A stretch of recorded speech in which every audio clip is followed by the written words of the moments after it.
Trying to get to you. Here we go. There we go. Oh, I got my banners around me today. Okay. Haven't had that in a while. Okay, I was trying to finish up a cup of coffee. So here we go. Welcome to the Get Rich 101, the Get Rich 101 show. I'm your host. I'm Sekou Writes. I am also an author. I'm also of Hack Your Pain Now. Hack Your Pain Now. Picked it up from Amazon.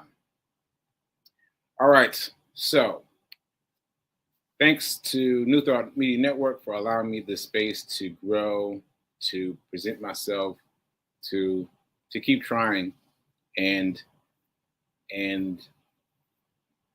letting me know what happens. You know, like if I hadn't been doing this, I don't know what I would have been doing.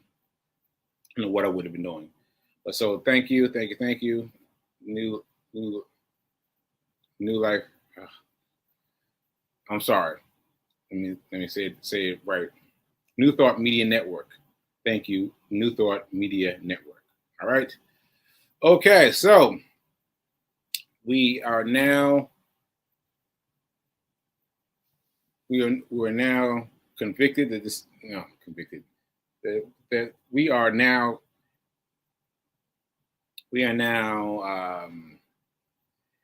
okay. I shall do better. The rest of the show, I shall do better. So we are convinced that this is a new show, new name of the show, and now let's get to it. So New Thought 101, Get Rich 101. Let me just put this back up for a second. Get Rich 101 is a podcast that's been in existence for years, and that structure on the left of gold coins and the Get Rich 101 was just something I threw together quickly. I threw it together quickly because I was like, it's not going to take much time, just a little something. And look at what we've done. I went and found that folder in my network of folders. And not only that, I found a flyer for an upcoming seminar, a Get Rich 101 seminar. And I was like, okay. All right, well, I'm just going to accept it. So I'm going to accept my current leg up on creating a marathon, not marathon. Got my chain too, but my method. Okay, so let's talk about money. Let's do our affirmation. Talk about money. Let's get started there. All right, millionaire. I am. Let me get it up. I'm so grateful and I am so happy and grateful to be a multi-millionaire in every area of my life. I am so happy and grateful to be a multi-millionaire in every area of my life. Ashe. Now that I've done that, I think it's very important that we also add an affirmation for us. I'm wealthy. I'm abundant. Well, let's choose one. Let's choose one together. Let's go with I am wealthy. I am wealthy. I am wealthy. Come on now. I am wealthy. Now, if you feel parts of your body fighting you on it, that's that old generation teaching locked in. And you've got to fight through it. So just do it every time. I am wealthy. Every time you see the show, at least I am wealthy, and just fight against that old school thinking. All right. So that leads us to the theme of today. Let's talk about money. Now, we're talking about money as it relates to Rich Dad, Poor Dad. Rich Dad, Poor Dad has, if you haven't heard of it, you don't know what you're missing. But it's funny for me. I've heard of it, but I am experiencing it for the second time, at least a second time, because I'm experiencing it now after my stroke, brand new. I said brand new, and in that way, I'm experiencing everything. Everything is brand new. Like I know how you read something and you haven't read it in a while and you come back to it. No, that's not it. It's like it's a brand new experience, a brand new experience, and so that's been interesting. So let me tell you about what I wanted to talk to you about. Um, Rich Dad Poor Dad. Oh, let me finish telling you for those who haven't heard of it. Rich Dad Poor Dad is about by Robert Kiyosaki. He is a Hawaiian man, and he was raised with two fathers. One, his blood father, and one, his foster father. You know, foster father. His best friend's father, and he saw in very crisp, like a crisp showdown. He was able to see the difference between how his father was handling things and how his friend's father was handling things. So this was very interesting because he got to see something that we never get to see, that you and I never get to see, because this is the thing. Like we've got a 8th grade dropout, which was his friend's father, and you got his father who's very happy. He's very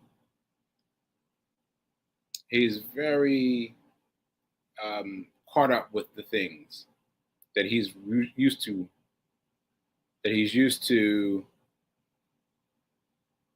Sorry, I just got a text. I was replying to the text. So,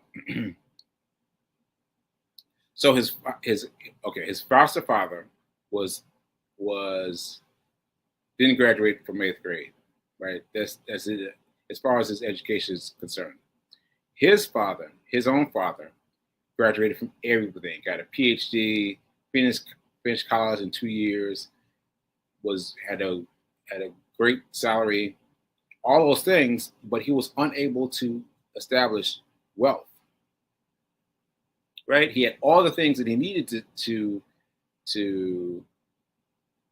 shake. Well, he had everything that he needed to make wealth, but he didn't have the knowledge. He didn't have the knowledge. That's what I'm trying to say. He didn't have the knowledge. See, so it's not about how much money you have. That's a tripping block that most of us make.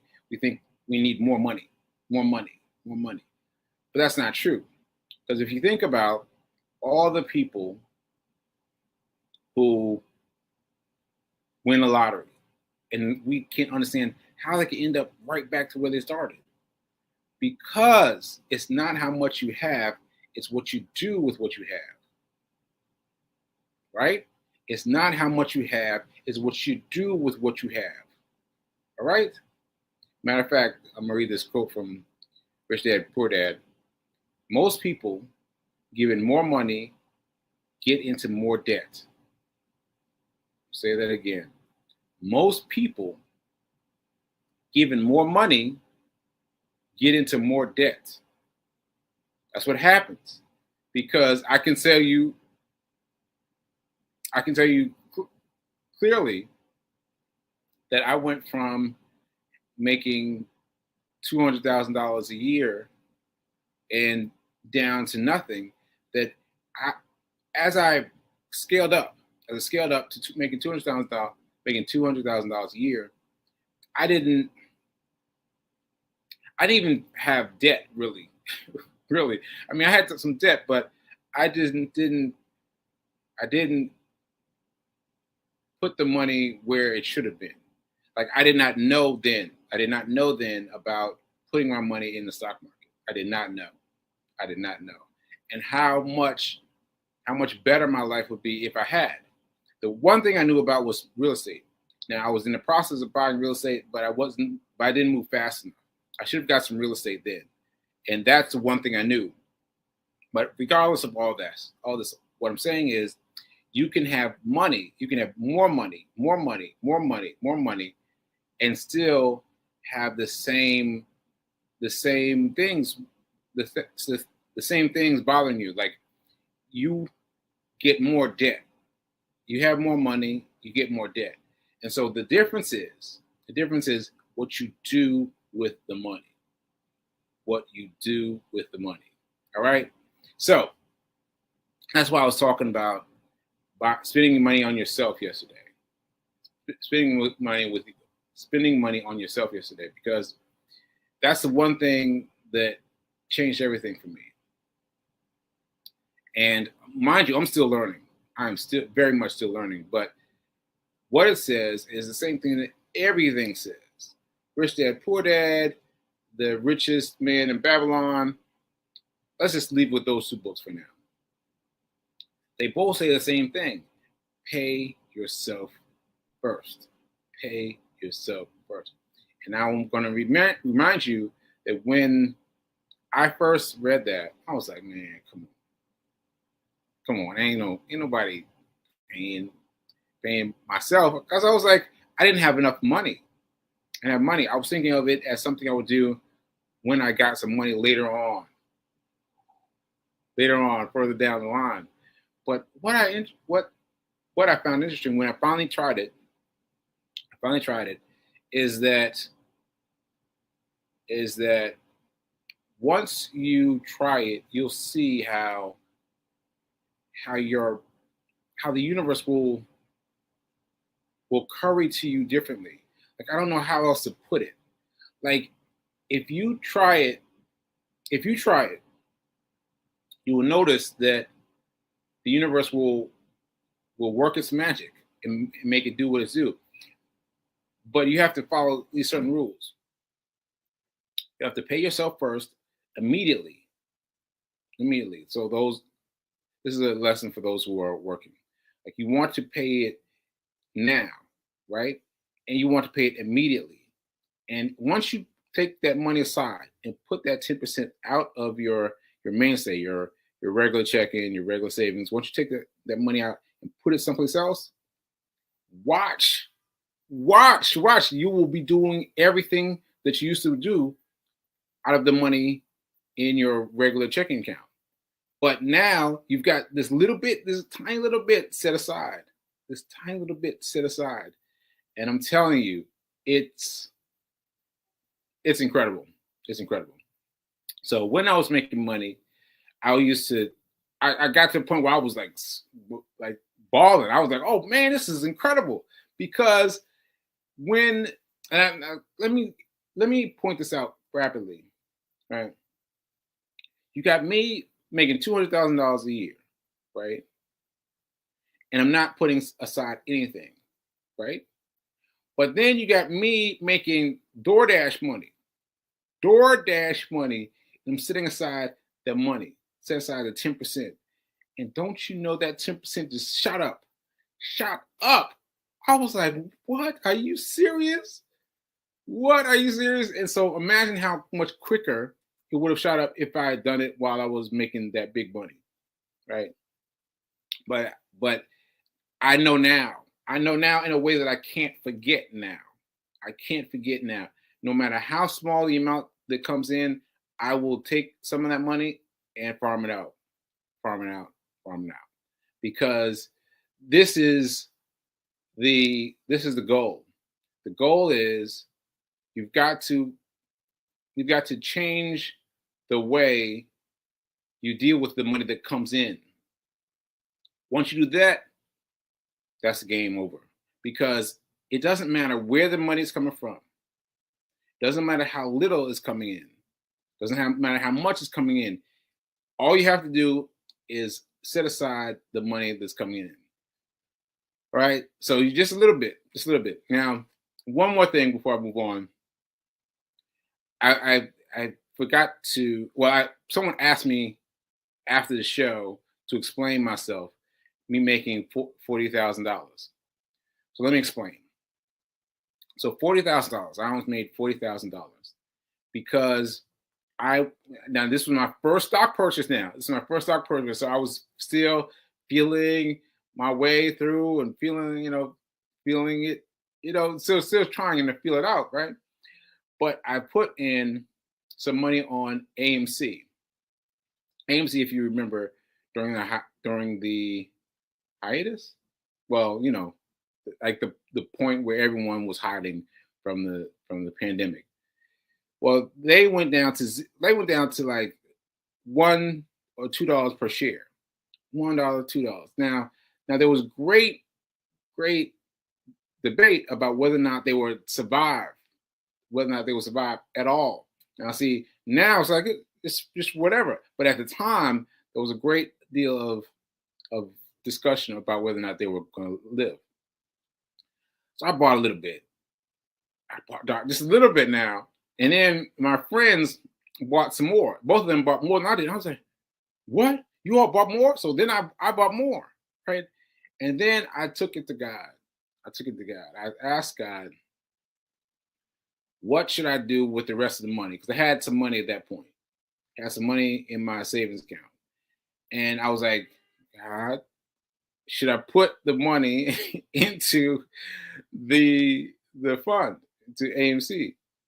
And I don't remember how God said yes, but I remember God said yes. God said yes equivocally. And I so said it so yes, it scared me. I was like, oh no, right? And so then I forgot about it. But then I checked AMC later. Just looked, and it was up $40,000. My stake, if I put in the rest of my money on that one stake of AMC and just waited to right then, it would have been worth $40,000. What? I remember I said, I read it and I fell out. I was like, I just fell out on my bed and I just couldn't move for a long time. But again, I learned it in such a way that I would not forget. I will not forget how God puts things in your path. I will not forget how God leads you to things. I won't forget the difference between me trying to conjure something up and God trying to give me something real. Like I know these things now. And that's why I gave you that quote at the beginning of today's class. I am wealthy, because you have to decide. You have to decide that you are going to be wealthy. You are going to be wealthy. See, don't come in here and fool around with the lesson and just get a little bit of it. Just a little bit, just a little bit, just a little bit, just a little bit. No, you've got to own it. You've got to own it. You've got to say, I am going to be wealthy. I am wealthy. I am wealthy. I am wealthy. Because even no matter what age you are, no matter what stage you are, imagine how much money you can make now versus the time before. Because you can make money still just trying now. Like, how can I put that? You can still acquire some wealth now, even if you're behind 8 ball. Like, I am late in the game. But I am about to be rich, right? Rich. Say it with me. I am rich. Right? And so I'm drinking that in. And I'm doing more things that are led to me. Oh, this is important. Ooh, let me just get this right. So what I found is that the more I think about being rich, the more opportunities pop in my way. Like God puts things in my way that I wouldn't notice before. Things that I wouldn't have noticed before, He puts in my way. I'm like, that's interesting. That's something I've seen, all the days of my life and never thought about.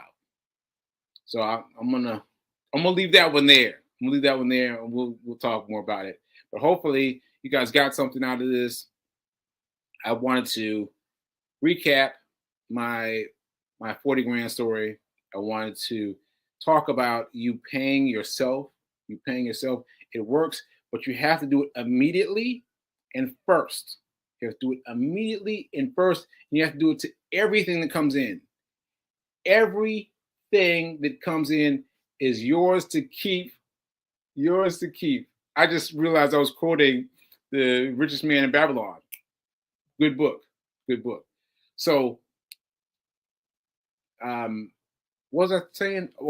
About my See, I got confused by the fact that I was quoting it.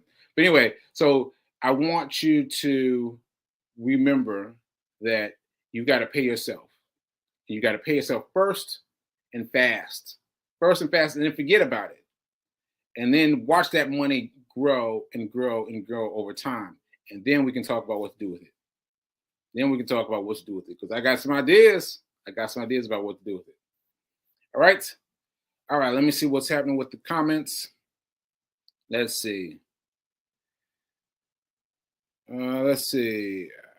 I attract wealth in many forms. I utilize my wealth wisely. That's good. That's good, Linda. Let me put this up. Let me put that up, Linda. That's good. That's good. I attract wealth in many forms. I utilize my wealth wisely. Ashe. Ashe. And remember, when I first started attaining wealth, abundance, when I first started attaining abundance, I started getting abundance in all these different ways. And I was like, wow, I'm getting abundance in these different ways. And yes, there are so many ways to attract abundance to you. And it's not just about money. It's about all these other ways that are attracting abundance to you. Abundance to you just enriching you. So yes, Ashe. Let's see. Thank you for tagging me. This is someone thanking Fee King. Yeah, Fee lights it up. I don't know how she does it, but she lights it up to different streams, different people who can check it out. But this is Am Over. Fee King, thank you for tagging me. 100%. All right. I am. All right, and then here's Reverend Mel. I am wealthy because God is my source. Ashe. Ashe. And I was texting with her yesterday, and I was like, yo, Mel, isn't it great to be able to do what she was doing yesterday with her daughter? And I was like, that's so crazy because I remember her, that place where she was talking about she was crying. I remember that place. It was like, when she said it sprung forth from my memory. I was like, oh yeah, I remember that place. And that place is so different from now versus then because it feels different. How can I say? Like the difference in my mind from the stroke is radically different. And so I see all these new things. These new things happen, and then old things happen like movies, right? And so it didn't occur to me until she said that she was crying in the parking lot, but then it opened my way back to that energy, and it's so much different than what she's doing now. I mean, I hope I didn't confuse you. I probably did, but I was really caught up with her energy and her ability to be able to do what she wants to do. That's it. Be able to do what she wants to do. All right. Let's see. What else we got? Let's see. I see lots of comments. I'm trying to read them though. I bought an RV. Okay. All right. 100 pandemic, COVID. I'm looking forward to people hearing and study how it went from. Oh wait. Fee is asking, I'm looking forward to people hearing the study of how you went from 200,000 to where you are now, to where you're going. Yeah. Yes. So basically, I want to push the point that it's not about where you're getting your money from. It's not about where you're getting your money from. Like people want to say, "Oh, I need more money. I need more money." Let me tell you, that's not it. That's not it, because I've had more money. I've had more money, right? And it's not it. And I'm telling you again, I've said this before. I said this again, that where I put my money when I was making DoorDash money was much more significant than where I was putting my money when I was making big money, right? And that's it. That's all you have to do is put your money aside. Put your money aside. We'll talk about more where to put it once you put it aside. But the first thing you got to do is put the money aside. Put the money aside. Put the money aside. Ashe. Okay, so let me see. Let's see. Curtis Brooks, thanks for tuning in. Curtis, you asked me something yesterday. I forgot. I meant to respond to it, but I'm gonna remember, Curtis. I'm gonna remember, because you had a good question at the end of the show yesterday. All right. I said needs to shift my money around. Okay. All right. All right. I am going to get to the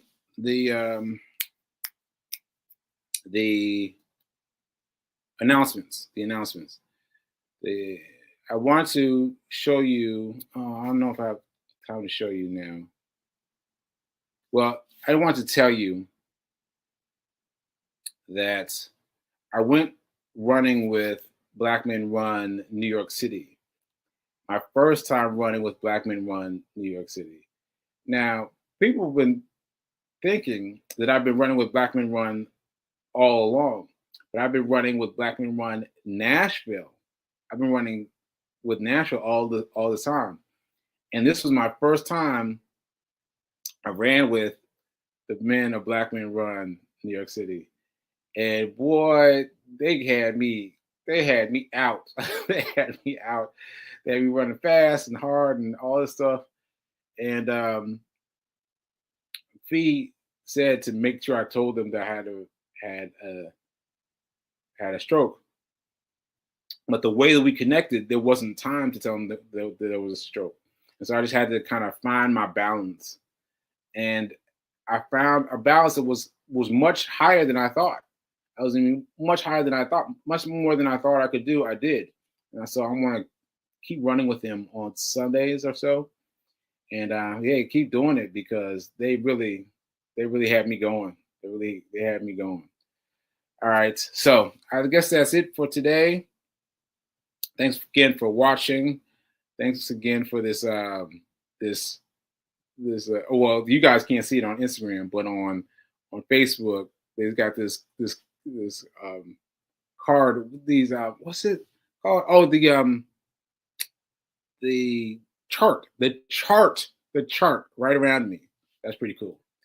All right, folks. I will see you mañana when we are still talking about the Rich Dad Poor Dad. Oh, no, I've got a confession to make about Rich Dad Poor Dad. I'll make that confession tomorrow. And yeah, and I will see you later.